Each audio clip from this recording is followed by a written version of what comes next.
Hello everyone, this is Kazuhiko Tanaka from the ITU Association of Japan. We have the 5th ITU Kaleidoscope Conference 2013 bridging event between the ITU and academia here in Kyoto University.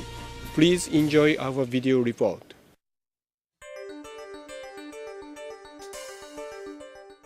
Actually, what I said, science, outside the science film, there are non-science fields. But this is not true. In the dark area, that means the non-science field, there must be many proto-sciences, Cs, or pre-science, which scientists better to challenge. The proto-sciences or pre-sciences, there is secrets, but very difficult to challenge because colleagues hate you to challenge.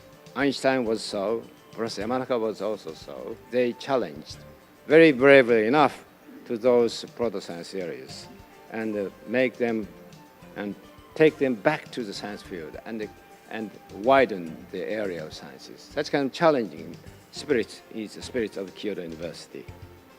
So we're here again now for the 5th in the series of Kaleidoscope conferences with the theme Building Sustainable Communities.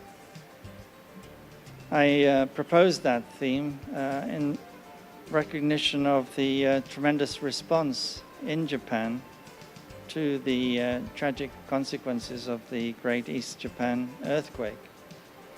ICTs can help us meet the environmental challenges such as these and build sustainable communities for the future. But ICTs have to be human-centric. Needless to say, information and communication technology is a driving force of innovation and has a potential to contribute to environment problems and other global issues and building a better world, such as achieving the United Nations Millennium Development Goal towards 2015 and realizing rich, safe, and healthy long-life society.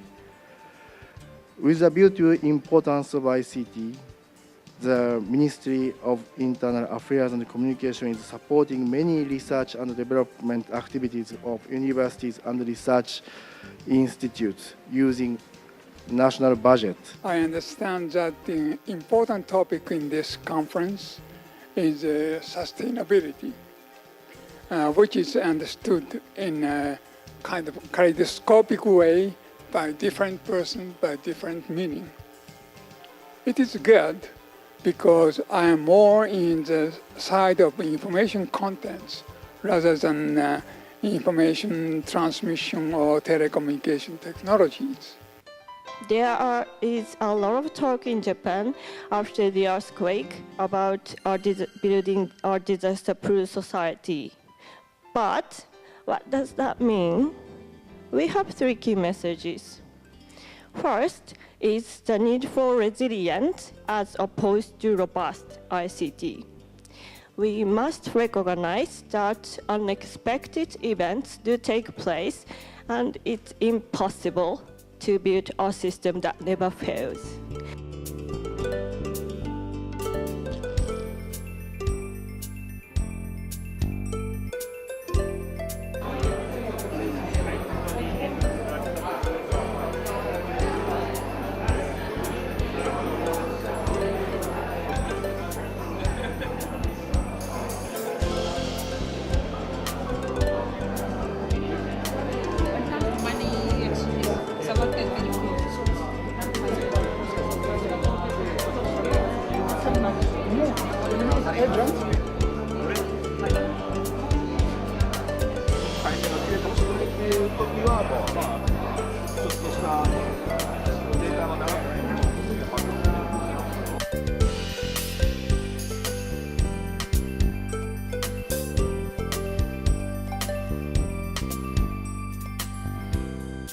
So the Kaleidoscope conference is an academic conference. We have researchers from many universities from around the world come here to Kyoto to present their papers on ways of using information and communication technology to benefit the building of sustainable communities.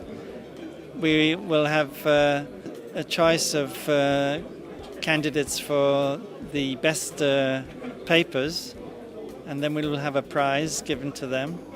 And we'll look forward to taking the ideas generated here into international standards in the ITU that can be the basis for improving people's lives throughout the world. And the reason we came to Kyoto University was because Kyoto University is very historic and has a very good tradition of working on sustainable issues. And this is the theme of this event, building sustainable communities. So we're very happy to be here. Kyoto University is very famous for basic research. So I'm so sure that Kaleidoscope in Kyoto University does not fit to our tradition. However, I think Kyoto University has many people who are interested in basic research, but the most majority is, I think, to have some jobs in industry. So from that perspective, only limited people are working on basic research, but a majority should work and should know what is happening in the industry. From that point, I accepted to have Kaleidoscope conference in Kyoto University. And I hope this is the start point for Kyoto University to broaden our perspectives from the basic research to industry and university collaboration and so on.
So people might ask, why future network is needed?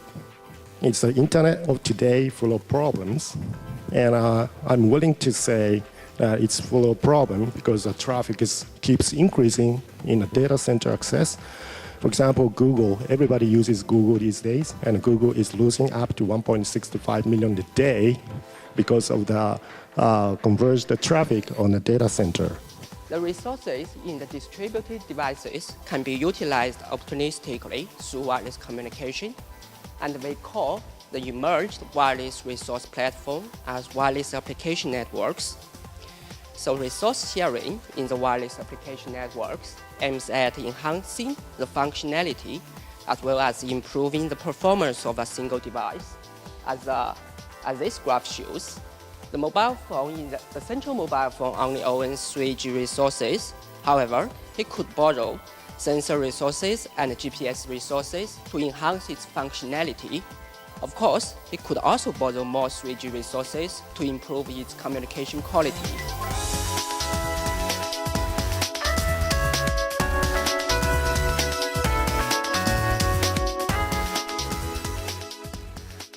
That's out of his window.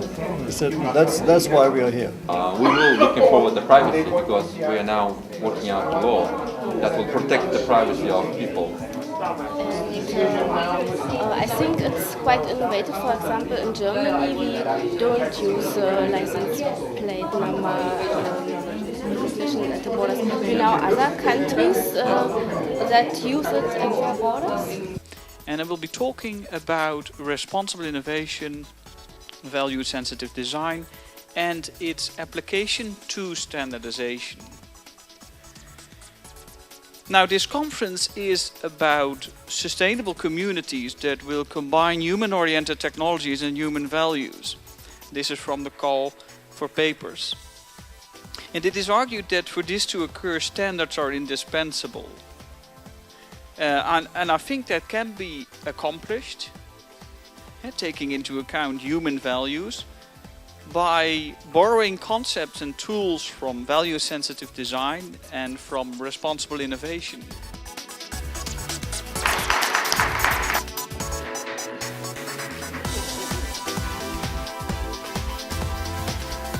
The third prize is Martina Guest. Okay, so the second prize is Philip Griffin.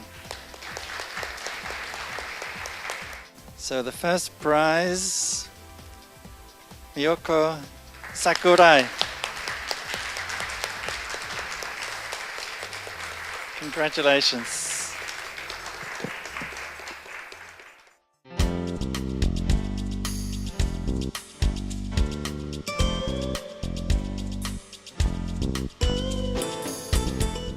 Presently, maybe 10 or so very limited numbers of universities in Japan are providing a course or lectures related to standardization.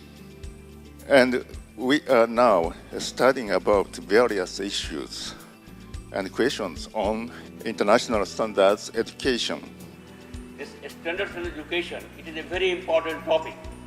And I think, if I remember correctly, we decided to initiate this activity in one of the meetings in ITU, and a decision was taken to form the ad hoc group. And first, we have the webinar on 30th April organized by ITU. There, many people participated in the webinar, and we decided to have the first workshop in October in Denmark, in Aalborg. And you will be happy to note that I think more than 80 participants were there from more than 25 countries from all over the world. As Ramji said, I think he's explained the purpose of this workshop, really bringing together representatives of government, of academia, industry, other standards bodies, really to encourage greater awareness of the importance of standards, but also, especially with the meeting this afternoon, the second meeting of the directors ad hoc group on education on standards, to try and develop a framework for an international curriculum on education on standards.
As you see, the ITU Kaleidoscope conference is a great place for standardization people, academic people, industries, and regulators.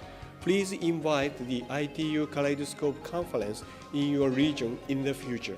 Thank you.